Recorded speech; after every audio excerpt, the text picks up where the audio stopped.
What up, TCK Potters? Welcome back to the program. I'm your host, Sky Guasco. You're listening to another episode of the Candlestick Kids Fantasy Football Podcast, aka TCK Pod. This is episode 385. We are going through the final mock draft before the NFL draft, and we have my man Lukas Kaser back in the place. It's been a few weeks, feels like a few months. My man's just doing some stuff in the personal life, getting it done in the off season. Of course, we support and appreciate that. But Lukas is in to give his final mock draft for the NFL first round. You just heard a 4-episode series with our good friend Jonathan Rifkin. You can find him on Twitter at his name, Jonathan, last name Rifkind, Rifkind. We broke down the quarterbacks, running backs, wide receivers, and tight ends in 4 separate episodes. We followed up the tight end breakdown with his mock draft, but we discussed it in fantasy terms. Lukas is on now. We're going to talk about what the NFL first round might look like, and Lukas has an interesting approach to how he has set this up. So if you haven't yet, make sure to subscribe to the YouTube channel right here. Give us a thumbs up, and as we go along here, make sure you jump in the comments and let us know if you agree or disagree with Lukas's picks as we go through all 32 picks of the first round. Follow me on Twitter at my name, Sky Guasco, SkyGuasco, and of course, give Lukas a follow as well at his name, Lukas Kaser, with the deuce. Lukas Kaser 2, the number 2, back in the place. Lukas, it's been a long time, brother. How you doing? Doing good. I would have joined on with you and Rifkin, but I admit I don't watch film I didn't scout at all or anything this year. Kind of in the dead zone of no sports, I guess. For me, I don't really care to follow baseball or basketball or anything, March Madness and stuff, but not really into any of them as much as football.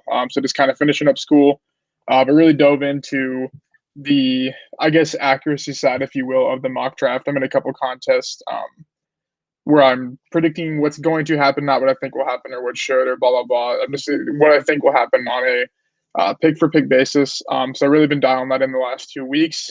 Finished it up today for the most part, and just texted you, thought we'd get it out there just if people are curious on that sort of end rather than the scouting sort of input that Rifkin and you give, more the accuracy side, if you will. Not that you guys aren't accurate, but more the predictive side for this mock. So excited to dig into it. Yeah, it's a great call. And again, Jonathan and I broke down, we skipped over. I mean, we only talked about maybe 15, 16 players because we were specifically discussing our fantasy relevant picks in the first round of the NFL draft. So we skipped over defensive players, offensive linemen, things like that. We didn't discuss those really at all in our mock draft. So it'll be important for you to mention some of those names as well, because look, if you play IDP leagues in fantasy, then you want to know about those defensive players. We don't worry about offensive linemen in fantasy, but here's the deal. We've seen year after year after year after year, if you don't have a good line and that quarterback is under pressure or that running back can't get anything done or they're rushing plays, they're going to get beat up. Daniel Jones, right? Big Ben a couple years ago. Le'Veon Bell, when he went to the Jets, you and I were fading Le'Veon Bell before it was cool because we knew he wasn't going to do anything behind that offensive line. Sure enough, he got stuffed. Deshaun Watson, Russell Wilson, 2 of the best quarterbacks in the league, but they always lead the league in sacks because their offensive lines are in shambles. So it's important that we break down those big guys up front as well, especially with the younger quarterbacks, to see if they can get that proper protection to then feed the actual playmakers. So I'm excited about this, man. It's been a long time since you've been on. We've missed you here on the TCK, but always part of the family, of course. And let's jump right into this, man. So again, I'm basically going to kind of turn you loose here, and we're going to go through your first. We're going to do kind of 8 grips of 4 picks in a row. So you're going to go through picks 1 through 4. We'll discuss those, and then we'll go through picks 5 through 8, discuss those, 9 through 12, discuss those, etc. So I'll turn you loose here, man. Let's get into it. No surprises up at the top, but take me through picks 1 through 4, team, player, and why this team might pick this player 1 through 4 here, and then I'll give you my response. Here we go. Yeah, but I will give a disclaimer. I didn't put any trades. The contest, you just don't get extra points for giving trades, and it's hard enough to pick the player, let alone the player and the trade. So there's no trades at all. So 1 and 2 is Lawrence to Jacksonville and the Jets taking Wilson. They're about as locked in as can be. I think if you look at their odds on the picks, they're like 99.9%. If you were to bet on it, you're saying that'd be right 99.9% of the time and 98% for Wilson. But at 3, I guess the debate. I don't know. I take a stand back because, like I said, I don't look at the scouting stuff. I look at who's going to get picked, and by all notices, Mac Jones seems to be the pick. I will give one thing: how people were kind of hyping up Fields in that sense. There has never been a report that Fields was in the contention for the pick, and I kind of like was digging last week to kind of like really look through this and kind of start charting these out because I mean this pick is pretty pivotal to what happens the rest of the draft. I would say like if Lance or Fields is the pick here, a lot can change based off of the rest of the draft and Mac Jones, obviously the rest of the draft. So there really never was a report saying Fields was going to be the pick. So I kind of eliminated that out last week to bring down the Lance and Mac Jones. I ended up picking Mac Jones. It just sounds like that's the pick. And I guess my stance would be in terms of why, because I know you're a little different. You're a Niners fan, which makes sense. But even like just Twitter in general, no one is good at scouting quarterbacks. And that's like a bold statement. But like if everyone was good, it wouldn't be hard to find a franchise quarterback, right? There wouldn't be a lot of Josh Rosens, a lot of I mean, even Baker Mayfield for the first 2 years, a lot of these quarterbacks that are kind of duds, if you will, or just not what they should be. Because if we were really that good at evaluating quarterbacks, we wouldn't have these things. So when it comes down to it, whatever Shanahan thinks is the pick that fits his scheme right away and will help the team, I think is the best pick. And that's kind of really my only input. So I don't really have a stance on Mac Jones. I just think he's the pick there. And for the Atlanta Falcons, I've taken Kyle Pitts. This is the Broncos trade up spot, if you will, that was kind of hyped up all offseason or all draft offseason. And there's been reports that the Broncos really haven't even tried to move up, and the Falcons are pretty dead set on taking Pitts, or if someone wants to come up and get Pitts, they'll move down. So obviously no trades. I'm just going to keep Pitts here at 4. And I don't want to say this is pretty locked into the top 4, but I think it's pretty locked in, at least for the last week or so. I think it's been pretty locked in. Fair enough. And I've talked the Mac Jones situation of the 49ers at nauseum on this podcast, on the Commish podcast, on other podcasts, the RDL show that I co-host with Ryan Leaf. I've talked about it constantly, but just to quickly give a reply to your comment of Mac Jones, it does seem like the pick. It does seem the easy kind of like, wash your hands of the top 3 and then start looking at Atlanta. And yes, there haven't been a ton of reports that Fields is even in the ballpark. It's been basically Mac Jones or Trey Lance. But in my opinion, and I'm not Kyle Shanahan, I'm not John Lynch, I'm not a professional scout. In my opinion, with my eyeballs, Justin Fields is, I think, the best all-around quarterback, and I do include Trevor Lawrence in that. Mm-hmm. I think he has the highest ceiling as well. And I think if Justin Fields goes to the 49ers with those weapons in that scheme, he can be the pocket presence passer with the big arm. And he can also make moves with his legs. And that just seems like a dynamic player you can't pass up. Mac Jones, yes, very cerebral. I appreciate the pre-reads. I appreciate the pocket presence, the footwork, whatever. He doesn't have the mobility that I think is important. And here's the deal. The NFC West is bar none, easily, in my opinion, the best all-around division in football. Mm-hmm. Their defenses are improving. The defensive lines are improving. The offenses need to score a lot of points, and we just don't need another game manager like we've had, with Alex Smith for years, and then now with Jimmy Garoppolo for years. We don't need that again. As a 49er fan, I want to see A, excitement, but B, just someone who's able to do other things. We see how dynamic Russell Wilson is in the pocket and can scramble for a first down or a touchdown. We see how much Kyler Murray can do in the red zone with his legs, Lamar Jackson, Josh Allen, etc. So I don't hate Mac Jones, and if he ends up on the 49ers, I'm going to root for him, obviously, and I hope the kid does well, and I think he's going to be fine. And this team is great anyway. So any quarterback that comes in, as long as they're not horrible, I think the 49ers overall will be fine. But I would like to see Justin Fields because, in my opinion, he's the number 2 quarterback. And I've said a couple of times I wouldn't be shocked. The football world would be, but I'm not going to be shocked if the Jets pick Justin Fields over Zach Wilson. And I know it's pretty much decided in the community that it's Zach Wilson. But in my opinion, Justin Fields is number 2. The Jets go number 2 with Justin Fields.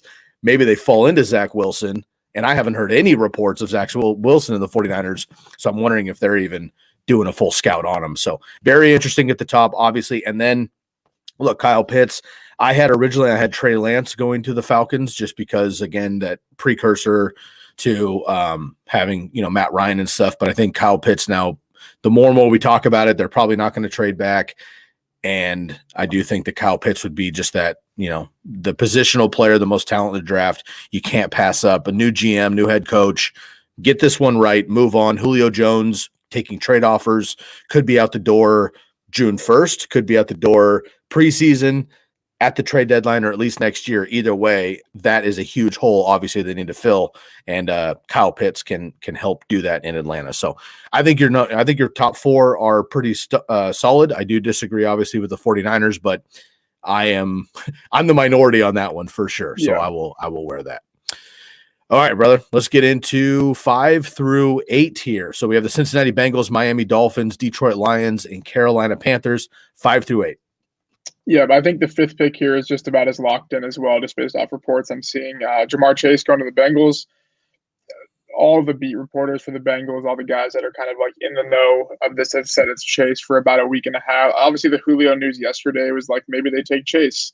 And maybe I have a different process on it, but like if you're going to trade away Julio, replacing Chase does not help your team whatsoever when you're going to be getting day 2 capital at best for Julio based on just the current structure of contracts and his age.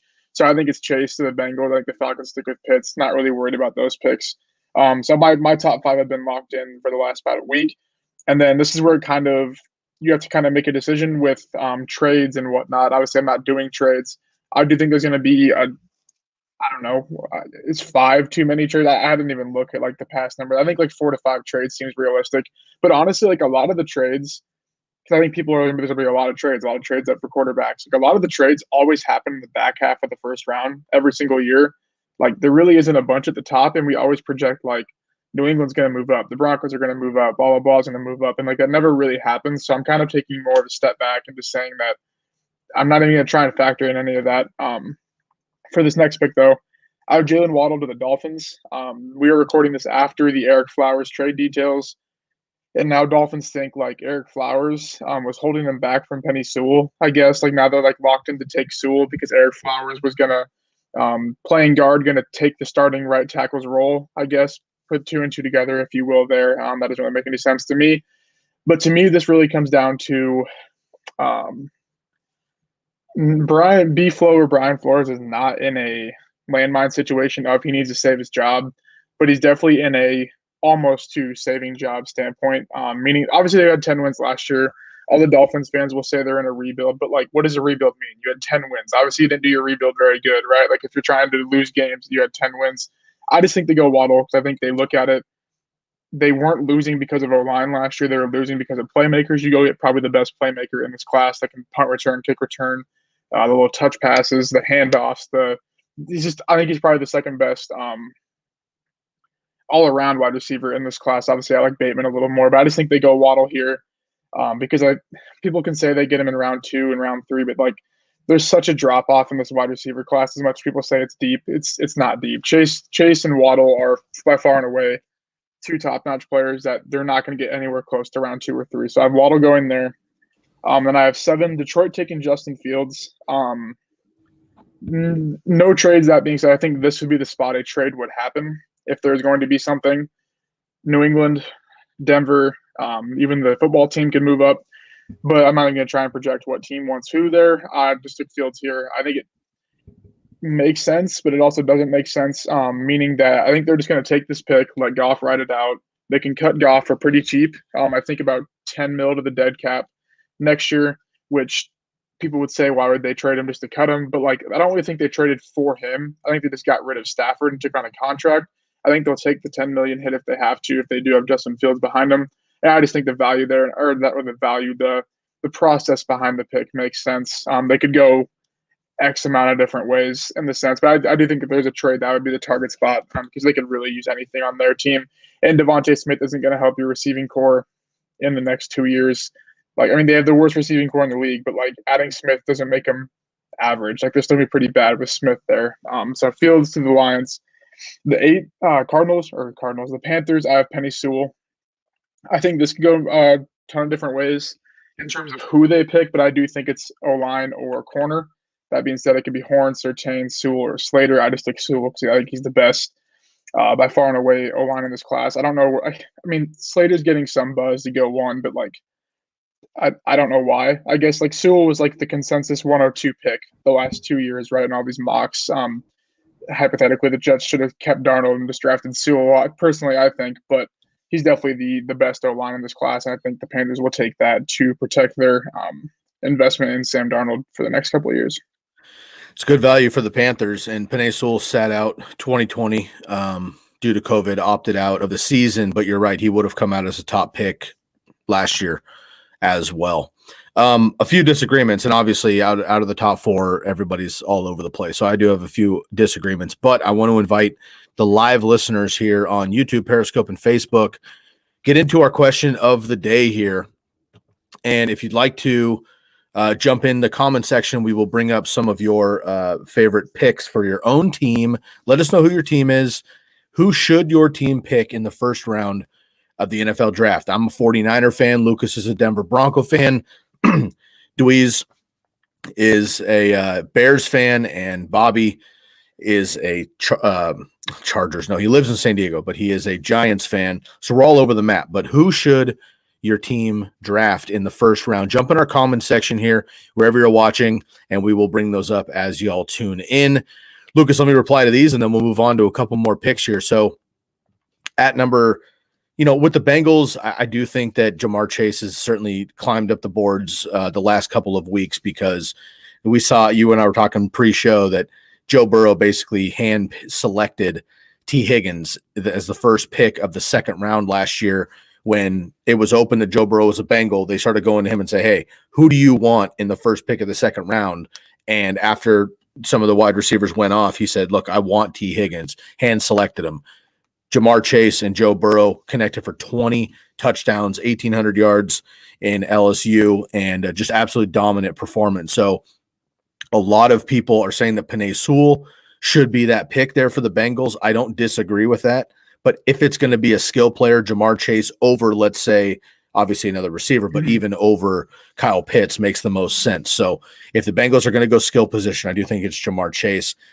For Miami, I had Jamar Chase kind of fall in there if they go with Penei Sewell, but either way, they're going to have a playmaker. Jalen Waddle seems to be the second wide receiver in NFL circles.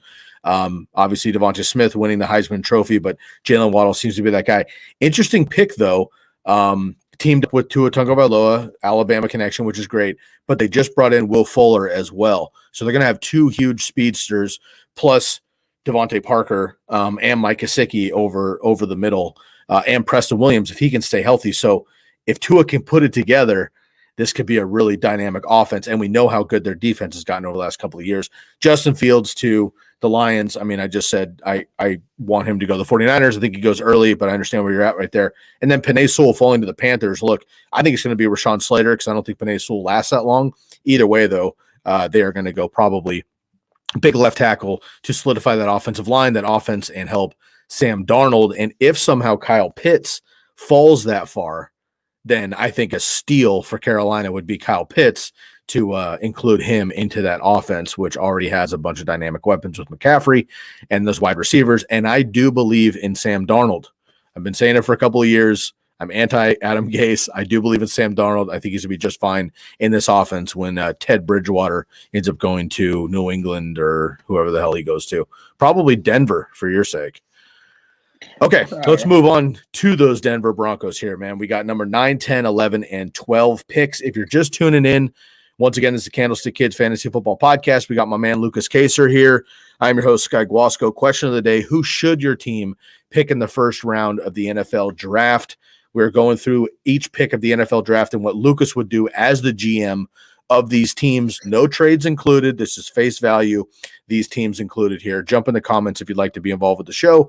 Number 9 here, Denver Broncos. Number 10, Dallas Cowboys. 11, New York Giants. And 12, Philadelphia Eagles.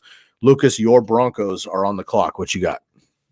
Yeah, so if all breaks right, this would be the best pick ever, I guess. This would be amazing. It's Trey Lance to the Broncos. And they don't have to make the trade to do it.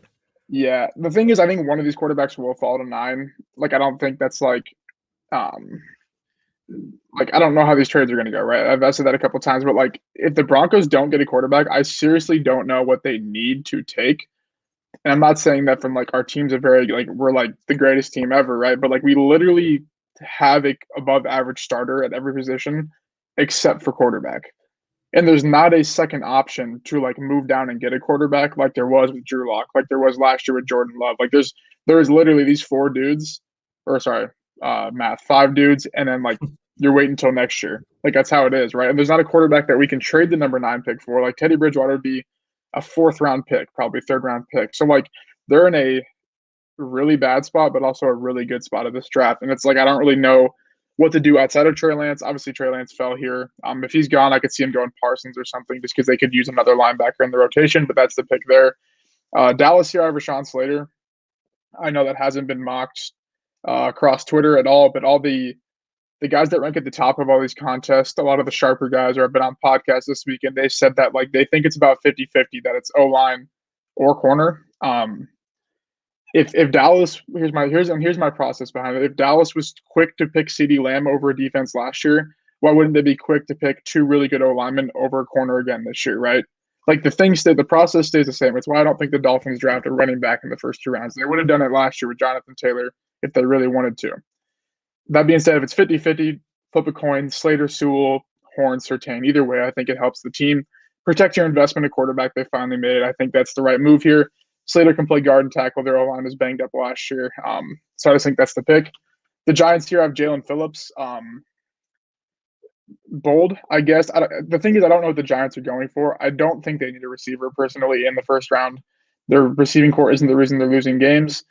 Their edge rush kind of is, in a sense. Like it worked out last year just because their front 7 or their front 4 is pretty good. So their edge kind of got the funnel tackles, if you will, the funnel lack of pressure. I think if you add Phillips, outside of his concussions, a lot of people like Silva and other guys saying if he didn't have the concussions last year, he'd be a top 10 pick in this draft. I don't think Dave Gettleman is going to use the concussions as like I'm not going to draft him standpoint. I think Cody Pay is in play for this pick as well, but I do think Phillips has been getting more the edge on him or Pay going first. I'm just going to go him here. And 12, I have the Eagles going Pat Surtain. As bad as it is, like these 3 picks, Dallas, the Giants, and the Eagles, all in the same division, the best division in the NFL, all 9, 10, 11 in picks. They're pretty interchangeable with like who goes where and kind of what they could do. I think the Eagles would go Surtain here just because I think that Waddle is probably their guy. And him not being available, I don't think they're going to reach hypothetically for Smith. And they really kind of only need corners. I think they just go Surtain here and pass on the best, or pass on the falling ADP, if you will, of Surtain coming down to 12. That being said, the Eagles have a long way to go for their retool, if you will, but they set themselves up good, acquiring 2 more picks for next year with the move down.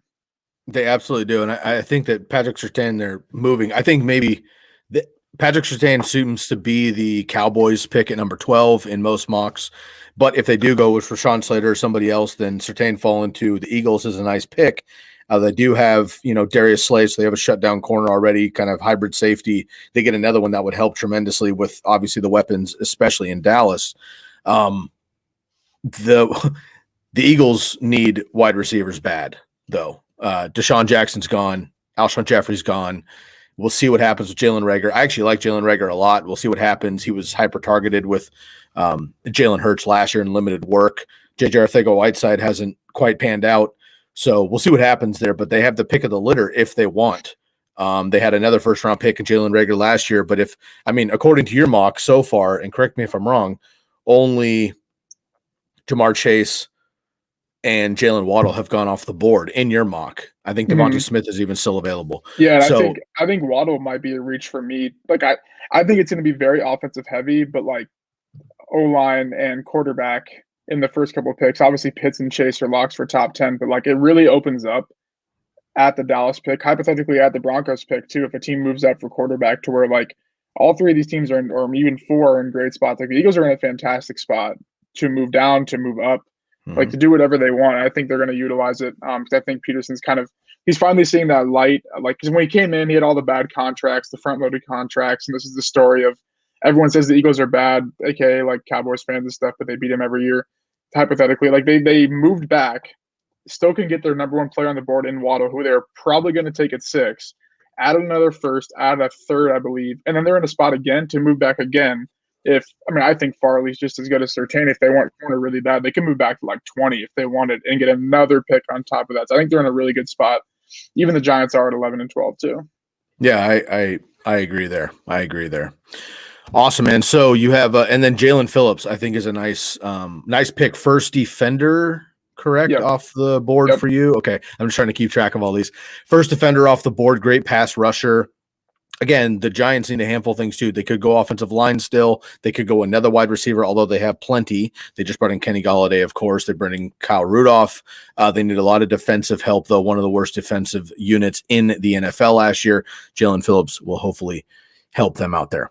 Okay, Lucas, before we get any further, we start to have some comments coming in here. I'll get to those in just a second. Let's take a quick break, though. I'm going to kick you off, get some water really quick. Lucas will bring you back in just a second. I'm going to give a shout out to our friends at the Jersey Jungle. Ladies and gentlemen, if you've been paying attention to the show for any length of time, you know that we love the Jersey Jungle here at the Candlestick Kids Fantasy Football Podcast. You can find them and DM them on Instagram is where they like to be. Hit up the Jersey Jungle to order. Use the promo code TCK to receive 10% off of 1 or 2 jerseys. Those of you that have jerseys in your backdrop like I do, I know a lot of you listening do have jerseys in your backdrop. I'm curious where you get those. If you get them from Fanatics or you get them from NFL.com, they're probably over $100, probably $120. The Jersey Jungle starts at $65 for NFL jerseys, and you use the promo code TCK to get 10 or 15% off of 1 to 3 jerseys on top of that. So those of you that collect jerseys like I do, you can look behind me. I've got the new Julio Jones jersey and the Larry Fitzgerald jerseys behind me. 2 bona fide Hall of Famers, 2 of the best wide receivers of all time, both rocking the number 11. 2 of the best dudes in the game. And I was able to get these 2 jerseys plus another one that I'll break out another time. But I got a pack of 3 jerseys, $65 a pop, 15% off of those, though. So I basically paid less than what one jersey might cost on NFL.com. I got 3 jerseys, and these are stitch and twill jerseys. These are not iron pressed on. They're clean, game authentic jerseys. You can see the Cardinal. Oh, sorry, my screen. See the Cardinal above Fitz over here. You have the backdrop and everything else. It's stitch and twill. It's nice. It's they're sewn on numbers, logos, and names as well. So hit up the Jersey Jungle. You use the promo code TCK for 10% off of 1 or 2 jerseys, 15% off of 3 jerseys. DM the Jersey Jungle on Instagram at the Jersey Jungle. My man Trenton will take care of you. Tell him Sky sent you from the TCK pod. All right, let's bring Lucas back onto the stream here. If you're just joining us, we are discussing Lucas's mock draft, final mock draft for the NFL mock draft. This is round 1. We're getting into the rest of his picks here. We have the question of the day: which player should your team pick in the first round? I'm a 49er fan. I already said I want them to take Justin Fields. Lucas is a Broncos fan, and we didn't really cover the fan side of it. Lucas, quickly, who do you want the Broncos to pick? I mean, Fields, if they move up, hypothetically, he could fall 9, I guess. I don't know. Fields or Lance. I guess I like Lance more because I think I'm a little different in the fact that he doesn't need time to sit behind a quarterback. I think he had 28 touchdowns and 0 interceptions in his last full year of college football. And I get that he plays like FBS or FC, whatever the CS. Yeah, but Zach Wilson played at BYU. What's the difference? I think it's people just kind of make these arguments and kind of nitpick stuff. The man can play. He's the fastest, not from a 40-yard standpoint, but I think he's the best rushing quarterback in the league. The Broncos aren't going to have him go run read options and stuff by any means, but we have a good O-line. We have playmakers. Our defense is probably top 5 in the NFL. Just put a quarterback in that can play and let him mess around. That was kind of the standpoint with Locke. Just let someone go in there that's going to sling the ball, and he just sucked. It just wasn't good. It doesn't work out, right? And then no one's good at evaluating quarterbacks. So I think hypothetically I want Lance from the Broncos standpoint. I do like Fields a little better, though. So really any quarterback. I'm sorry, not Mac Jones. I'll let you have Mac Jones. Although Mac Jones probably wouldn't be bad for the Broncos, honestly. It'd probably give us a baseline of a record of at least an 8-8, 9-7 team. Then you just kind of have to break right in a couple games. So quarterback, but like I said, after that, I really have no clue like what they would target if they don't get a quarterback. So we'll see. You're going to need somebody to keep up with the Chiefs and the Chargers. So we'll see what the Broncos and the 49ers do. Okay, man, let's dive into 13 through 20. We'll get 13 through 16 first. Lukas, you're back on the clock here. Los Angeles Chargers at 13, Minnesota Vikings 14, New England Patriots 15, Arizona Cardinals at 16. Take it away, man. Yeah, so the Chargers here, I think, also are in a very good spot. I think there's a very good like gap, especially like if people are making mocks, like you can kind of tell, like, say you made 10 mocks, then you tried to change it up, like your 12 through 16, even your 11 through 16 is probably completely different in every single mock. And like not because like it should be, but like it is just based off this class. The Chargers need really realistically one lineman, another edge rusher, you could say, maybe just an edge depth, and then they need cornerback 3, maybe cornerback 2. Ultimately, I have them going J.C. Horn in this draft. I'm a little bit like lower, I guess, on them reaching for Darisaw, which has been mocked in a lot of drafts. And I think Horn's the best corner in this class, so I'm going to go Horn here. I also could play into the fact that their defense always seems to get hurt. I don't know what it is, so maybe they just draft Horn. Well, especially their secondary, their cornerbacks and safeties go down every single year for the last like 4 or 5 years. You're right. So yeah, so I think they go him here. This could literally go Darisaw. This could go Kwity Paye, Jalen Phillips. This could go. A lot of news is saying they really want your boy Herbert really wants them to go up and get Sewell. I kind of played around with that just like in a mock, like not that I'm submitting, just to like kind of see how to play out. And it does check up in that 7 to 8 range. They could definitely go out and do that. So that being said, J.C. Horn there. The Vikings are another kind of question mark. I haven't going Kwity Paye here. I think it's just from a talent standpoint, you just take Paye. They could go a lot of Vera Tucker hype, a lot of Darisaw. I think they're in play for Devontae Smith if he's available. I think they're in play for a receiver, I guess, from that standpoint. Wow. Thielen's 31, 32, I think, and he can't seem to stay healthy. And their third pass catcher is Irv Smith, which I think is really good. But like, if he was really, really that good, it wouldn't be year 3 that we're talking about him like finally getting targets, right? He gets some last year, or whatever. But I think that they need that Thielen replacement, if you will, or just that third kind of guy in their offense. But here I have him going Kwity Paye, just taking the talent. They need an edge. They got rid of Ngakoue after trading for him, and then like he played 3 games, and then they like lost a draft pick or a round in the draft that they got for him. I mean, whatever, it happens. You take risk. They were also in a good spot for the playoffs at the time, and blah, blah. Their team kind of got hurt. Michael Pierce opted out, so not really besides the point, but Kwity Paye is the pick. The New England Patriots here, I have Devontae Smith.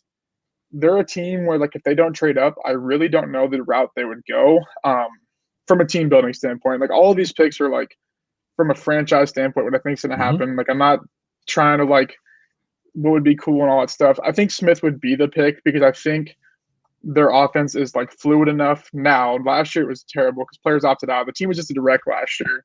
And they finally have receivers. I get Kendrick Bourne and Nelson Aguilar. Nelson Aguilar might not be the coolest guys in the world, right? But like they're going to help this offense. They have their tight ends, they have their running backs, their quarterback. I get Cam. Presumably he's bad, but he's still a top probably 20 quarterback in the league when he has weapons, right? Like he just didn't have anything last year. So like I think they would go Devontae Smith because I have different takes on receivers that small. I get he won the Heisman, blah, blah, blah. But if Jamar Chase was playing on the whole LSU team didn't opt out, Chase would have won the Heisman. That's my take. Obviously I can't predict that, but like Smith is that small. He's going to need help. He's not going to be able just to come in and line up against these corners, these top 20 corners in the league and burn them or get past them, or it's just not realistic, right? Because he's that small. So I think they go to the Patriots, a team that's creative. Belichick's an offensive maximizer in terms of talent. He'll make the most out of these players. So I went Smith here. Like I said, they can move up to 7.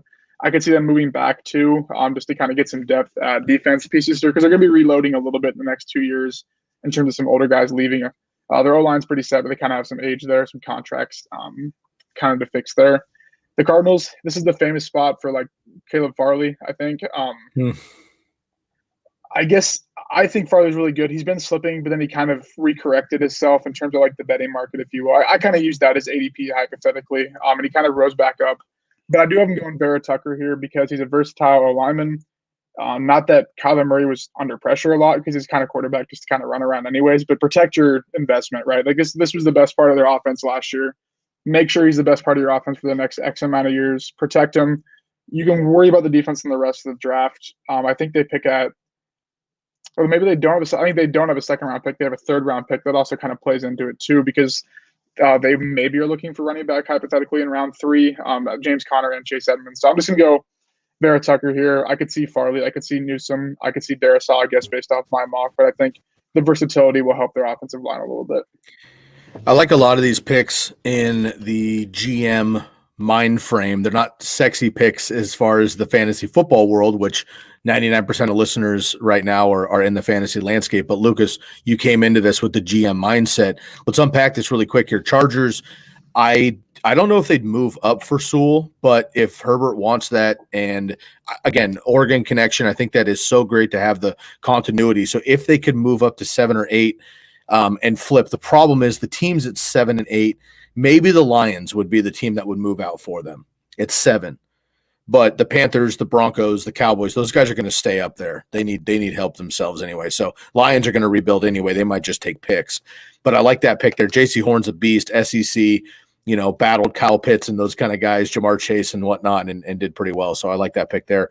Kwity Paye, you take the talent. Minnesota Vikings, though, they need help offensively, defensively. They could use a third pass catcher. You're right. So they're going to have a very interesting draft. New England Patriots, Devontae Smith, I think that's very interesting. First of all, for him to fall to 15, I think is interesting. Secondly, for them to take a wide receiver off the board. Now, the value might just be there, so you have to do it. But this seems like either Bill moves up to get a quarterback that falls. We haven't talked about, you have Mac Jones going at number 3. If I'm correct, and Justin Fields goes at number 3. You already mentioned Trey Lance to the Broncos. If Mac Jones is still on the board at 15, in my opinion, the Patriots will go with him. Yeah. They also have, we haven't mentioned Micah Parsons. There's also some great linebackers and defensive linemen that seems like a Bill Belichick first-round pick. You also could have them move back, which they're, traditional with. So very interesting with them. And then you're right.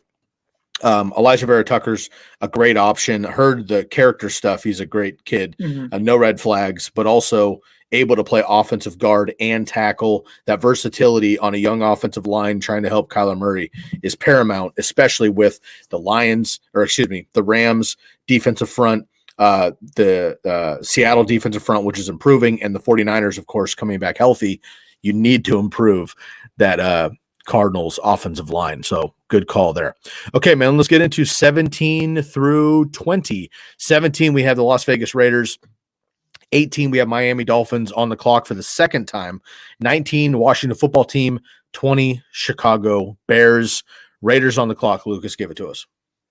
Yeah, so I would give a standpoint, I don't know how to evaluate linebackers or even try and place them on teams based on their fits, because I personally think they're a wasted pick unless you have a Devin White type or inside linebackers, I guess is probably the way to put it. Not your edge rushers, your inside. Middle linebackers can be special. Luke Kuechly, right? Patrick Willis, Ray Lewis, obviously. Guys like that can be special, but I hear what you're saying. If they're that hybrid defensive end, like pass rusher, Clay Matthews was an all-world talent for a long time, but they're kind of that hybrid. I understand. Yeah, so my thing, so I have Parsons going to the Raiders here. From what I understand about these prospects, I think Zaven Collins is going to be the best NFL linebacker. And from what I'm reading on all these reports and stuff, that being said, I don't know who gets picked where. Like I just said, I just think it's a wasted position. I think from years of just watching the Broncos defense, that you don't really need great linebackers unless they're the focal point of your defense. And there's not very many defenses that focus on linebackers. I think Devin White, Kuechly is a good example. TJ Watt plays outside linebacker, but he's basically the captain of the defense on the linebacker core. Outside of that, obviously there's other guys I'm missing, but a lot of it just funnels to the middle. And as long as you have someone who can tackle, you're fine. Besides the point, Parsons at 17 might seem like kind of a slip, right? And I kind of didn't even know if I wanted to put him here. I flirted with Tevin Jenkins here for the Raiders. Oh, nice. And my reasoning is, if he was really this fantastic prospect, he would not have, since the season ended, just been falling down draft boards. He's just been falling the whole time. And I get that happens for prospects, but for someone that was a top 5 pick consensus going into the season last year and had a great season last year. Obviously, I don't think he played the full amount of games, but he played just as good as he did the year before. He shouldn't be falling, right? These gaps for the JOK and the Zaven Collins should not be condensing. So I went Parsons here. I'm sorry you got to go to the Raiders because you're now going to be a wasted career under John Gruden for the next however long he has on his contract. But he's probably the pick there. They could easily go line. They need literally anything. They could go receiver. They said they've been scouting quarterbacks. Like, I get like that's your job, but like you don't put a report out there that you're scouting quarterbacks. Like if you have no clue what you're doing, that's kind of what it is. So Parsons here, 18. The Dolphins are in a really good spot at this pick too. I think this is one, if I had to like predict a team that moves down, I think the Dolphins from 18 would move down. I have him going. I'm not going to try and say his name. JOK out of Notre Dame. I don't know if Collins is the best fit for them or Parsons. They just need a linebacker. They need edge, and they need a line. I'm just going to go linebacker here. I could see him taking Phillips or Pay if they fell here. I don't really know if they would reach this far on Dickerson, hypothetically, or Creed Humphrey. They easily could. That's why I think they'll move down because they don't really need to reach on anything because they have a lot of picks. But if they could just kind of get a really good gap of picks in that late 1 to middle 2, you could fill a lot of those gaps. So JOK here to the Dolphins. The football team, they just traded for Eric Flowers today. I still think they go O-line and take Christian Darrisaw. He's been mocked, like I said, at the Chargers. I just didn't really see a fit for him in this mock. I think they could use the starting of tackle. Flowers could kind of fill in here and there. They're kind of out of the part that sucks is they won their division, right? So they kind of got thrown at this 19th pick just by default when in reality they would have been with everybody else. The 16th pick, I think, based off their record. And I think the 16th pick would be in really good play to trade up for a quarterback, like with ease. But I think where they're the 19 and the teams they would trade up to, hypothetically Dolphins, Lions, I guess Panthers, like they don't want to go all the way back to 19. So they're kind of at a dead point. So you might as well just protect Fitzpatrick to go back and rewin the division. Flowers and Darrisaw would help. Go get a receiver or something in round 2. Worry about quarterback next year if you have to. Because I think Fitzpatrick's a top 16 in terms of just like a per game standpoint, quarterback in the NFL, starting quarterback. So I like the Darrisaw pick there to protect him. And 20 here, I've had this pick locked in for about 2 weeks. Rashad Bateman to the Bears. Robinson's not under contract for next year. They need a receiver. They also need a quarterback. They also need O-line. So like they're just kind of in a weird spot because they made it into the playoffs, so they're kind of locked into this 20 pick. Evan Silva, if you want to listen to a good episode, I guess that's probably my standpoint. Go listen to Evan Silva on the Roto Underworld podcast. Him and the Podfather do an episode every year where they take a franchise that's been falling or just a bad franchise, and they do like a 30-minute episode, like breaking down like the what would you say, the downfall or the landslide of this franchise. And that's probably all I need to know for why they would take Rashad Bateman here. I love Rashad Bateman. I don't know if I'd love him as much in fantasy if he goes here, but Anthony Miller's been on the trade block for a while. He's banged up. I like Mooney. That being said, if A-Rob's not under contract for next year, they need someone to kind of take over as the wide receiver 1. Yeah, great calls here. Raiders, I'm just going to unpack these picks again one more time real quick. Raiders taking Micah Parsons. I agree with you. I hope he doesn't go there. Grew up a Niner fan, watched too many Raider games. Actually, the Raiders were so bad that when I was a kid, they didn't actually have Raiders games on locally because they would never sell out. So I would only see a Raiders game if they were accidentally on national TV or if I went to the game itself. But the Raiders have been bad for a very long time. I agree with you that unfortunately Coach Gruden is not getting it done. Micah Parsons going to the Raiders is not going to be Khalil Mack, and I hope that this kid goes somewhere else because I do think he can develop into a very good NFL linebacker, but Las Vegas is not the area in which that to happen. They also need many other weapons. Now, look, here's the deal. We still have like super fast wide receivers that are the 12th best wide receiver in the draft. That's probably the Raiders pick here. As we know, Henry Ruggs goes first overall in the wide receivers last year, so I digress.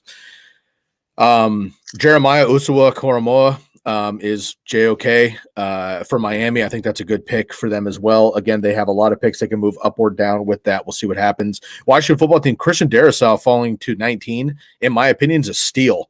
I've got him going 13 right now to the Chargers, assuming they don't get Sewell. So if he falls another 6 picks, in my opinion, that's one of the steals of the first round. I think he's going to be great. Big offensive tackle from Virginia Tech. I think he's going to be awesome. And then Rashad Bateman, again, it's similar to Allen Robinson. So if they like that prototypical wide receiver, then he could be the fill. Look, Allen Robinson's either going to get traded at the trade deadline or he's going to be gone next year. He got backed into the franchise tag this year and decided he realized with the cap going down league wide that he wasn't going to get paid as much as he should get paid this year. So he took the money with the franchise tag, stay with the Bears. Hopefully they improve this year. And he has been dominant with shitty quarterbacks his entire career. So if they can get a rookie in the second, third, fourth round, Andy Dalton is going to be fine. He peppered AJ Green for years. I think he'll be all right. He played okay for the Cowboys last year. So Rashad Bateman going to either fill the position or team up with Mooney and Allen Robinson there, I think is a great pick there for the Bears. Okay, man, we need to pay some more bills here really quickly, and then we'll get into your final couple of picks. I'll kick you off again. Grab some water.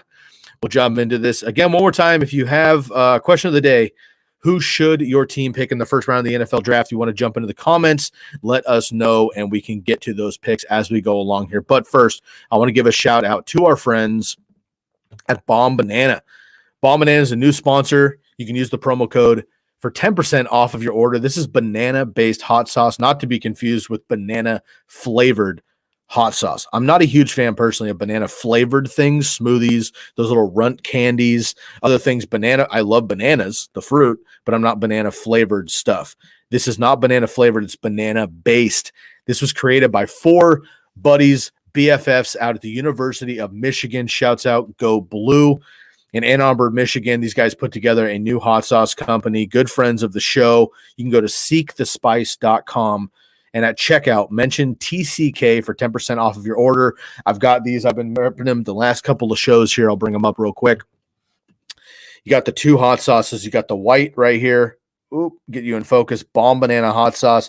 You've also got the red, the Muy Muy flavor, which is a little bit hotter for those of you that like the spice. It's absolutely delicious. I put it on custom-made fish tacos my daughter made the other night.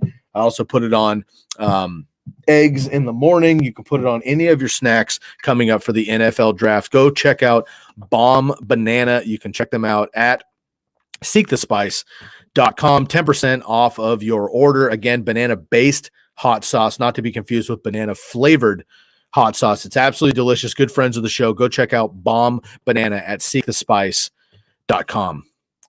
Okay, Lucas, we'll bring you back here, man. Let's jump into the rest of your picks. Once again, question of the day, who should your team pick in the first round? Jump into our section here, and we will get you live on the air. Lucas, we've got 21 through 32. Let's blast through the final couple picks. Again, Lucas is doing his mock draft from the NFL side of things with the GM mindset. This is not fantasy football. This is NFL GM mindset.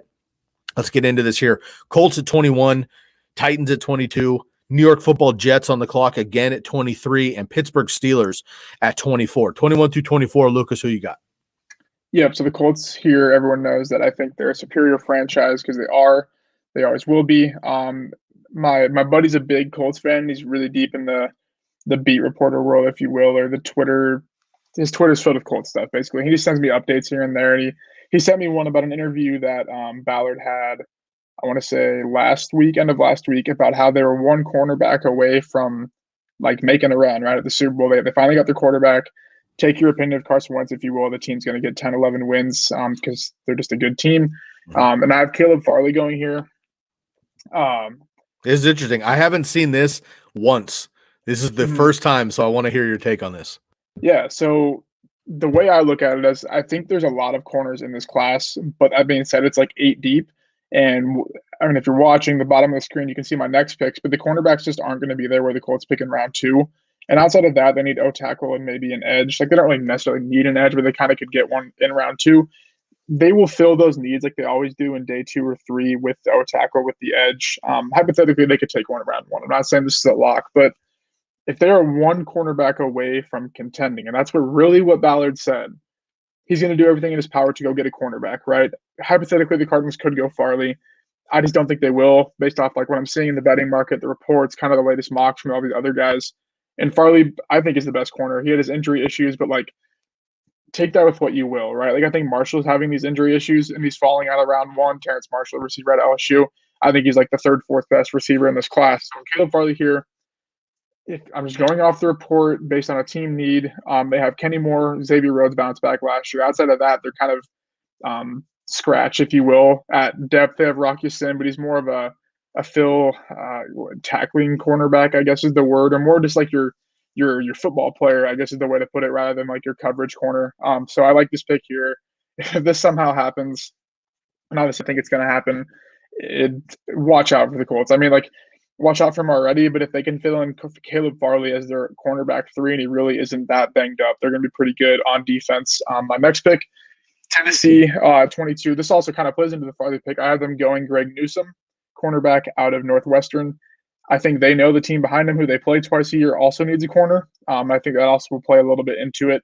But I think Greg Newsome here, they did lose Malcolm Butler. Not that Malcolm Butler was anything fantastic, but they didn't really sign any cornerbacks, so they kind of have a need there. And I think Newsome's the next best corner here, so not much to pull away there. And then I have another corner, so a triple corner here. The Jets, this guy's been getting a lot of round one buzz. I actually just bet the under 40.5 on DraftKings, I believe. Eric Stokes to the Jets here, cornerback out of Georgia, very, very fast. I could see him being here at 21 or 22 to pick over Farley and Newsome just as well, but I think it's the next best corner. The Jets could really go a number of any ways, but I think this new sort of front office is pretty sharp in terms of compare them to like the Bills, the Ravens, the Colts, the Browns. I think these teams that are implementing these sort of, I don't know, analytics isn't the right word, but just sharper decision makers. I think the Jets finally did that. They got LaFleur. Not that he's like an amazing coach. He hasn't really coached yet, right? But comes from a great tree, though, dude. He'll be fine. They're building this culture around this team. They're 100% dead set on their dude, Zach Wilson. I don't care if you think he's the second best or the fifth best. Like, they know who they want. It's happening. And I like the confidence is what I'm looking for in the draft. I think this would be a confident pick, right? You're going to take this guy that's not very consensus, if you will. But, like, I put out a tweet, like, there is no such thing as a consensus. Because, like, what are you consensusing? I guess if that's the word, like other people's opinions, right? Like, you take your guy no matter where it's at if you want this dude. I think Stokes would be perfect.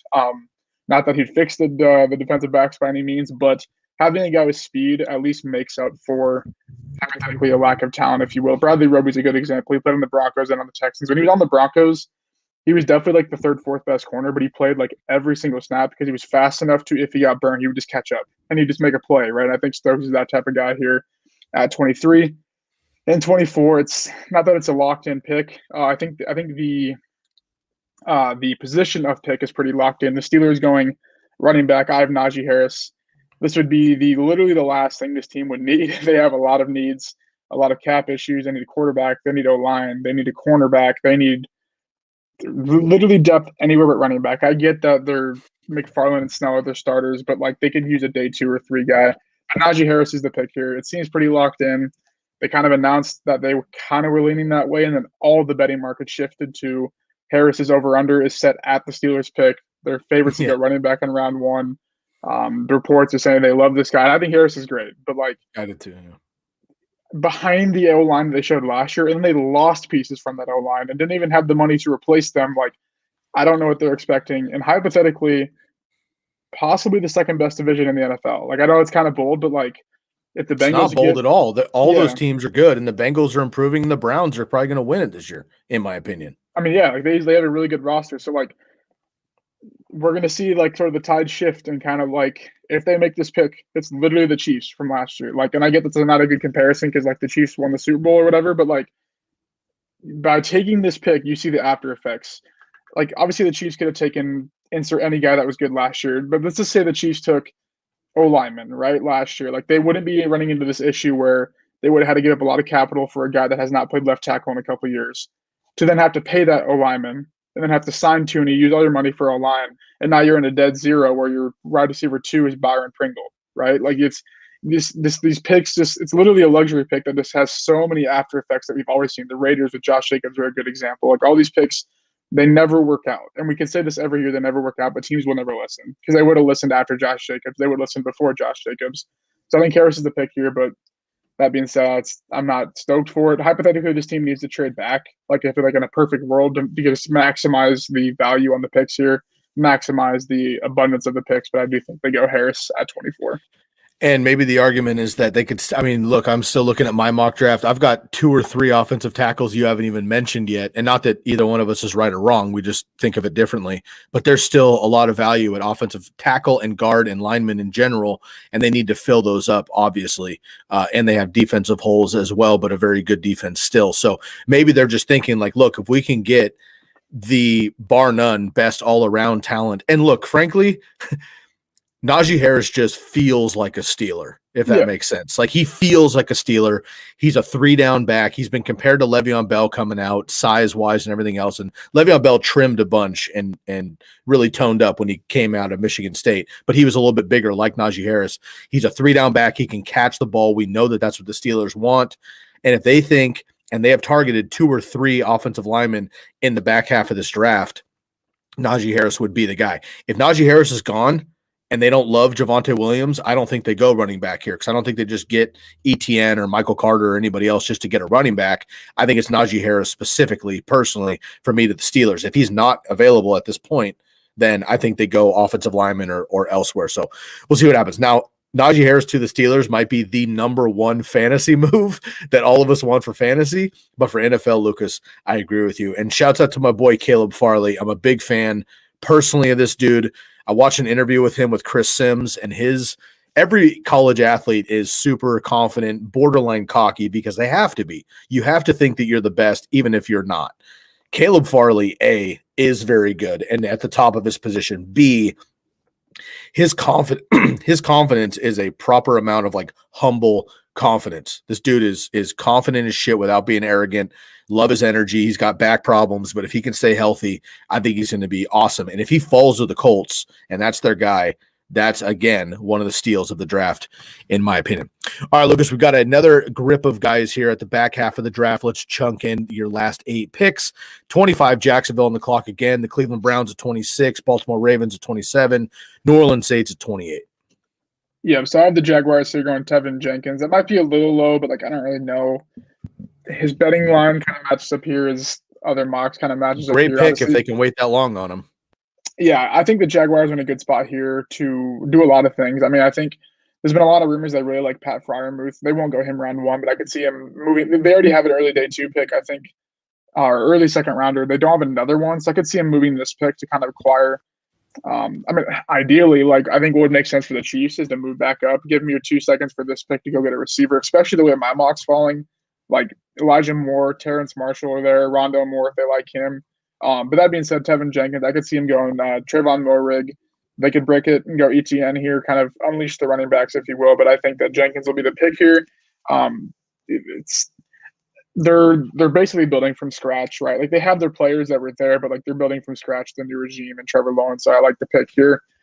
The Browns have them going Zaven Collins, and this is me talking about the Browns. They literally have no needs outside of quarterback, and like that's as bold as it is, but like it's literally true. I think they do need receivers, which like they could fill it. They could honestly go receiver here. Like I flirted with Elijah Moore, just because people can keep believing on Odell as much as they want, but like, come on, it would have happened by now if it's going to happen, right? Like I think Landry's good. They do need a third receiver. I think they go someone in day 2 or 3 because they are a smart organization. I think Collins probably wouldn't even start. I know they have like Mac Wilson and some other guys that are good enough. I think Collins would eventually start. So I like the pick there.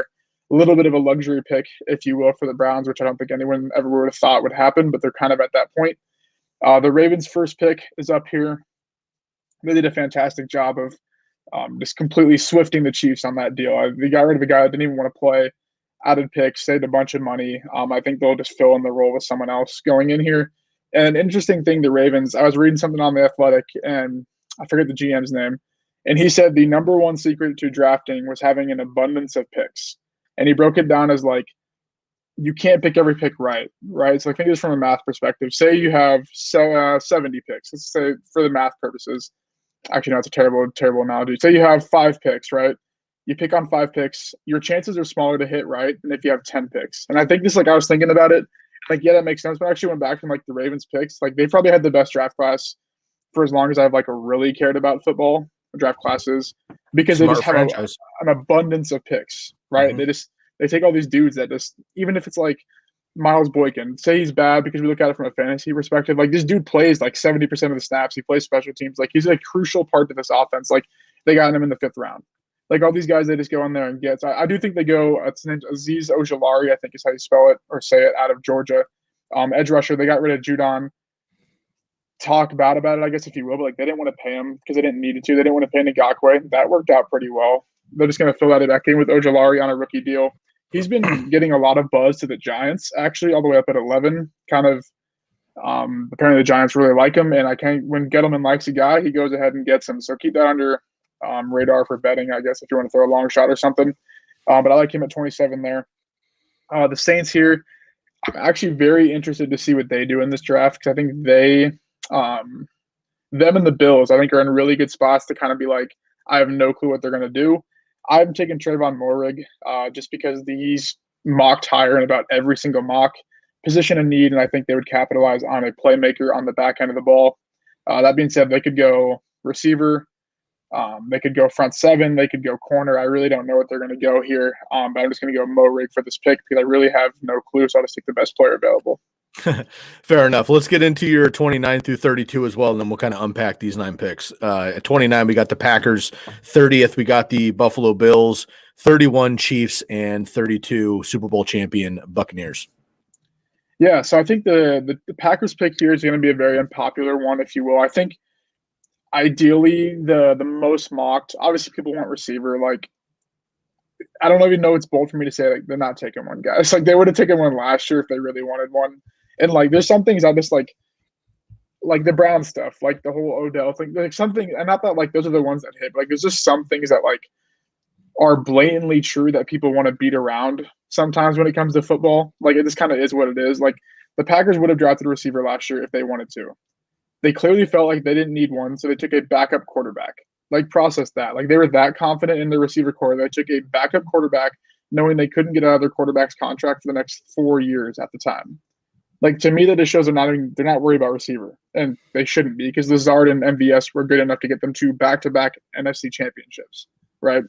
I think they come in here with 3 needs that are pretty clear. I think it's, I guess, 2, O-line and linebacker, maybe kind of corner. I think Zaven Collins ideally is probably number 1 on their board. Obviously Parsons and those other guys if they can get those guys, but Collins has gone in this mock. I think they go Landon Dickerson here because Corey Linsley did leave in free agency. I think it's a pretty even trade-off just to replace Lindsey with Landon Dickerson, who I think is very, very good. Obviously, he would be a lock for round 1 if he didn't tear his ACL. He get this, tore his ACL, did not miss a single game of college career because he came back out on his torn ACL and took a snap in one of the games. Like, I was going to say.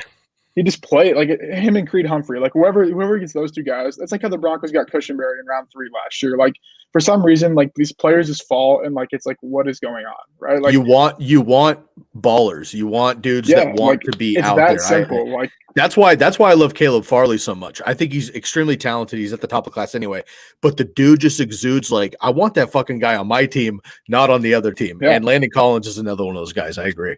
Mm-hmm. So I think they just replaced Lindsey here. They could go Collins. They could go Asante Samuel Jr. is kind of mocked up here too. But I think Dickerson, I just kind of like the fit. And I think they're a very smart franchise no matter what people want to make fun of their picks for. Do whatever you want to make fun of picks, I guess. But I think they know what they're doing. What's up next? The Buffalo Bills here. Like I said, I really have no clue the direction because they're kind of in a spot where they literally don't need anything. A lot of ETN buzz has gone here. And that's what I think, honestly. The GM, it's Brandon Beane, right? He's the GM. I always want to say it, but yeah. So he had an interview like at the end of the season last year, and someone asked him about, it might have been after the Chiefs game, like, why don't you run the ball? And his answer was something along the lines of like, because we're not good at it, or like it's like our passing is so good we don't need to.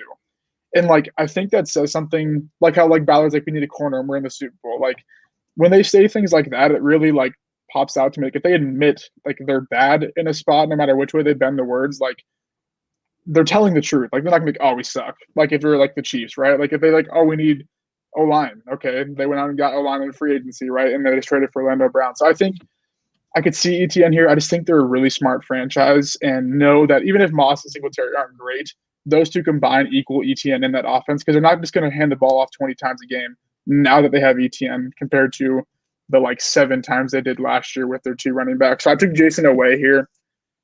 I literally know nothing about him. I just know he's been rising a lot based on a lot of like past mocks. I know he's Edge from Penn State.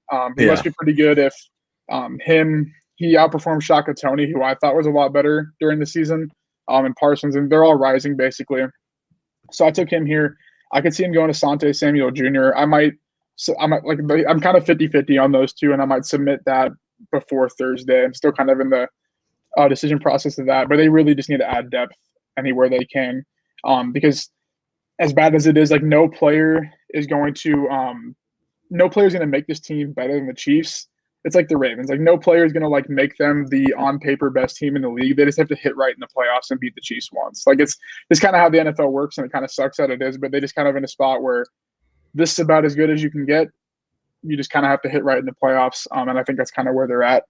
Next up here, the Ravens. Like I said, they have an abundance of picks, and this one is probably my favorite. I guess you put Kansas City on the thing, but it is the Ravens pick. Oh, sorry, I forgot about the trade swap, and I hadn't updated. Either way, I think this would be the pick for the Chiefs too. But it's Samuel Cosmi out of Texas. I couldn't find his testing numbers for some reason because sites don't like to make those organized, but he tested through the roof in his pro day. And the one thing I know about O-linemen that test really well is they always are really good. Like for some reason, it just kind of works out. Like, even if like they're like talent, if you will, is lower than the other guys, like the athleticism just kind of like eventually just molds into offenses, just kind of works.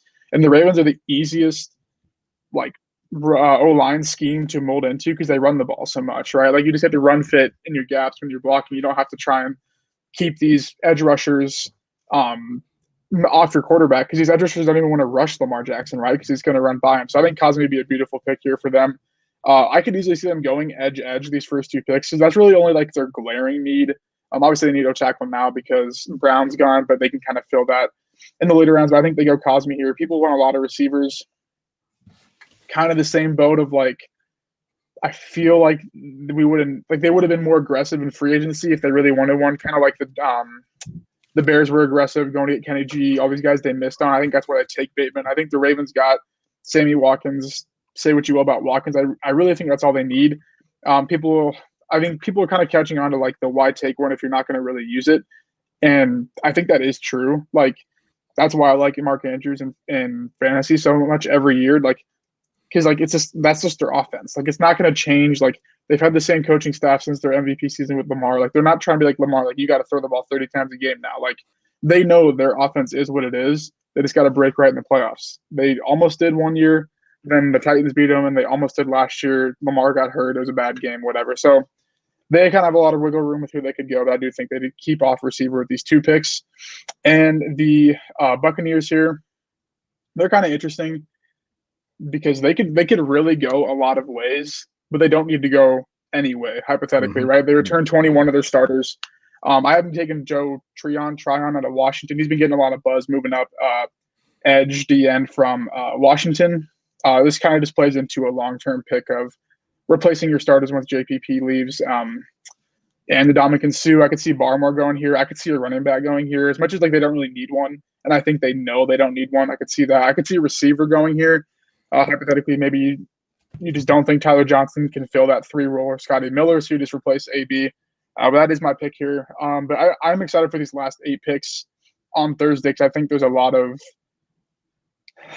possibility, I guess, for teams to trade back up, trade in, etc. So it'll be exciting to kind of see how these play out. That's a great call, man. So a couple of these picks here. We'll go back to let's see here. Who did you have? Oh, Landon Collins. I think that's a great pick. I think a lot of people want to see a wide receiver, obviously, get to Green Bay. In my mock draft, which we're not going through my mock draft. I've gone through mine a little bit already. I actually have the Packers moving up to swap with the Colts, and I have the Packers taking Rashad Bateman.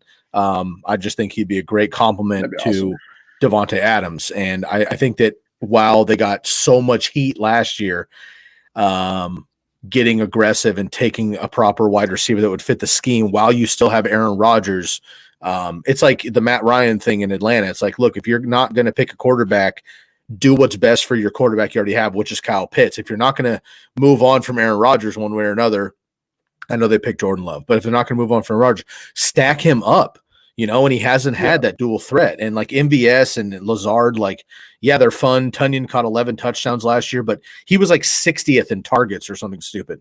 I mean, you just need another bona fide wide receiver to take pressure off of Devontae Adams, who's still all world double covered. Imagine him getting single coverage. It would be lights out, obviously. So I like that a lot. The Bills, I do have Travis Etienne going there. I just think that makes the most sense. They don't have a lot of other spots to fill.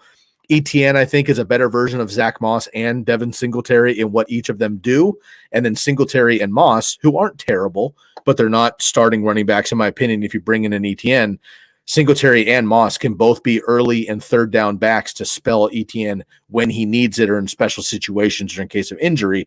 So I like that there a lot. And then Baltimore and Tampa Bay. Baltimore has a lot of needs to fill. They actually got rid of quite a bit of their defensive line, their offensive line. I want them to fill those up. They also need a wide receiver, so we'll see what happens.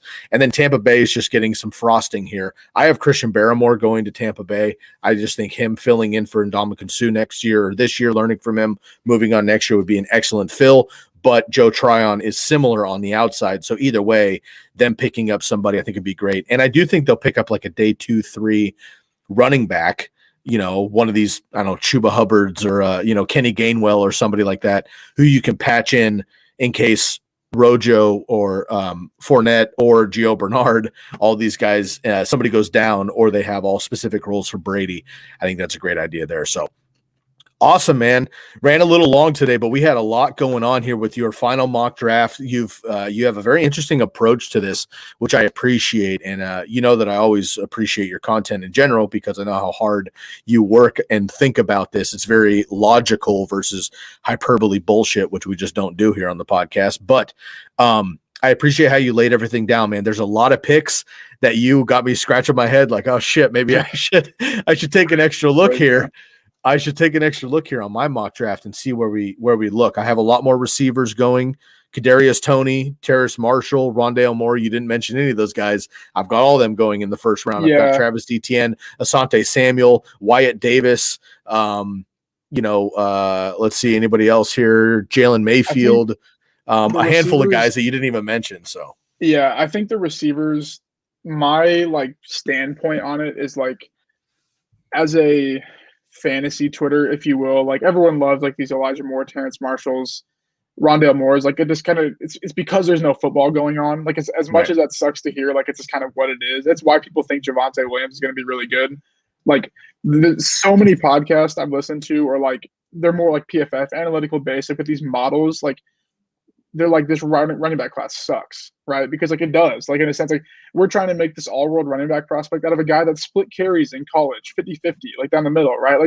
So my point on these receivers is the way I kind of look at it is we did get pro days, right? Last year we had the combine and everyone said COVID was uncertainty. No, we had a full offseason last year, right? Obviously, the interview side of things is a little different because I think COVID happened. The combine was a little weird last year. I don't think there's a ton of interviews. The drills happened, but this year, we didn't have any of that, right? And I think there's way more uncertainty this year around teams stacking their board, right? And I think the way that breaks it down is there is so many tier 3, tier 2 receivers, if you will, that these teams are going to be okay, what is more important, O-line and the hypothetical positions at edge, these positions at corners that are hard to find to where they'll just let these receivers slide. And I think we kind of saw that.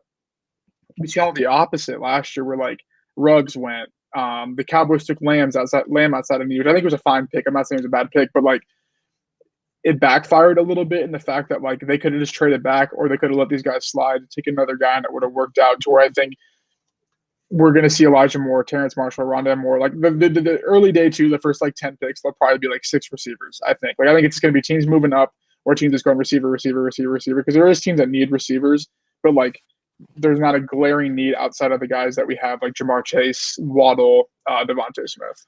Yeah, and absolutely fair point. And we see that in the NFL draft. We saw a lot of receivers go day 1 last year, but incredible class, clearly. And some of those guys didn't even pan out, and it was still amazing. I mean, we're still waiting on Jalen Reagor and Henry Ruggs, Jerry Jeudy, and it's still one of the best wide receiver classes of all time. So great content, man. Always appreciate it. Broke down Lucas's 32 picks for the first round of the NFL mock draft. This is not fantasy. It was mock draft for the entire NFL first round.